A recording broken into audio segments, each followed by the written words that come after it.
En un peu plus de 2 ans, le Mali, le Burkina Faso et le Niger ont vécu une succession de coups d'État militaires. Le dernier en date s'est produit au Gabon, où Ali Bongo, le président fraîchement réélu, a été renversé par la junte militaire, la fin de la maison Bongo. La dynastie Bongo est au pouvoir depuis les années 60. Il y a d'abord eu le père, Omar Bongo, qui était proche du général de Gaulle, de Valéry Giscard d'Estaing, des présidents français successifs. Et puis son fils, Ali Bongo, a pris la succession en 2009.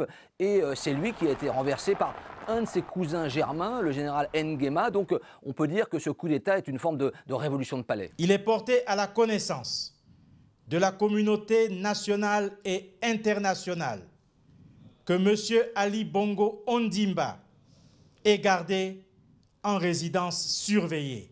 Ali Bongo n'était pas forcément un dictateur, c'est plutôt la fin d'un système clanique, clientéliste, affairiste. Et donc, forcément, les Gabonais en avaient un petit peu assez de ce système, d'ailleurs, qui truquait les élections, qui bourrait les urnes. Donc, il y a eu un ras-le-bol.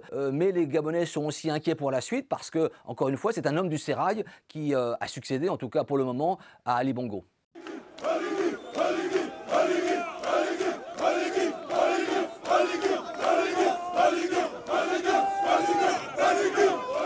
Maintenant, les militaires ont repris la main, c'est eux qui ont les cartes en main. Ce qu'on peut craindre au Gabon, c'est finalement une forme de perpétuation du système Bongo, sans le nom, sans le dire, mais avec les mêmes méthodes.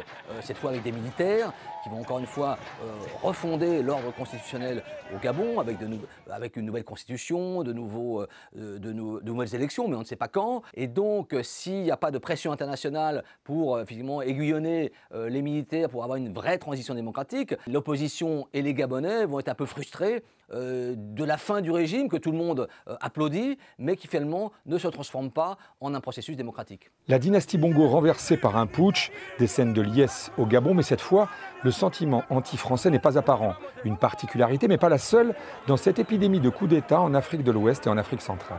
Le coup d'État au Gabon est différent de ceux du Mali, du Burkina Faso, du Niger, en ce sens qu'il intervient dans un pays qui était dirigé par un clan depuis plus d'un demi-siècle, avec des méthodes pour le moins autoritaires, en tout cas pas du tout démocratiques, et à l'issue d'une élection qui a été entachée d'irrégularités, comme l'ensemble de la communauté internationale a pu le constater. Donc ça, c'est le premier point qui fait la différence avec l'ensemble des coups d'État qui ont été réalisés ailleurs.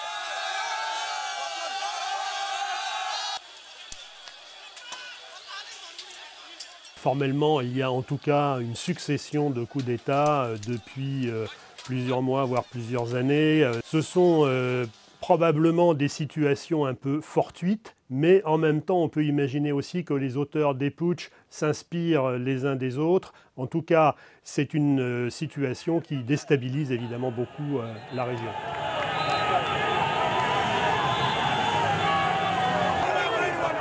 Les conséquences pour la France du coup d'État au Gabon ne sont pas encore connues, mais on peut quand même les imaginer. D'abord, il y a des intérêts économiques qui sont importants à travers une société qui s'appelle Eramet, qui extrait du manganèse en grande quantité au Gabon. La France donc emploie 8000 personnes pour cette société. Elle emploie aussi des centaines de personnes pour la société Total Gabon. Et donc la France a des intérêts importants et qui sont plus économiques que militaires. La France a une présence militaire qui est relative, 370 hommes à peu près, aux alentours de Libreville, Port-Gentil sur la base aérienne également, mais ça n'est pas stratégique pour l'armée française. Ça n'est jamais bon de voir des pays qui tombent à la suite d'un coup d'État dans une incertitude politique et surtout sans avoir de perspective démocratique. Alors c'est le cas, on l'a vu au Mali, on l'a vu au Niger ces temps-ci, un peu plus tôt au Burkina et maintenant au Gabon. Les militaires qui prennent le pouvoir parlent toujours de période de transition, mais en réalité, on ne voit pas bien la limite de cette période de transition qui peut durer un certain temps, voire un temps certain.